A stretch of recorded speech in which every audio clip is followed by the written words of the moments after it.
గుంటూరులో ఒక దరిద్రాన్ని చూడటం కోసం, ఒక దరిద్రాన్ని అదృష్టంగా ప్రచారం చేయటం కోసం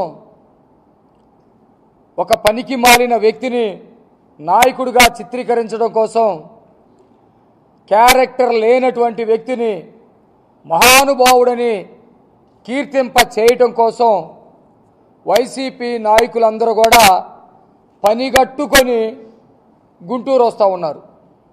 వాస్తవానికి వాళ్ళెవరికి కూడా పని లేదు. వీళ్ళందరూ కూడా అవుట్డేట్ అయినటువంటి నాయకులు. ఒకప్పుడు నాయకులుగా చలామణి అవి ప్రజల చేత్కారానికి గురైనటువంటి పరిస్థితుల్లో ఉన్నటువంటి వ్యక్తులు ఒక్కొక్కరుగా వచ్చి అంబటి రాంబాబుని కీర్తిస్తూ ఉన్నారు. స్వయం ప్రకటిత నేత జగన్మోహన్ రెడ్డినే ఈరోజు ఆంధ్రప్రదేశ్లో కానీ మిగతా ఎక్కడా కూడా నాయకుడిగా చూడలేదు.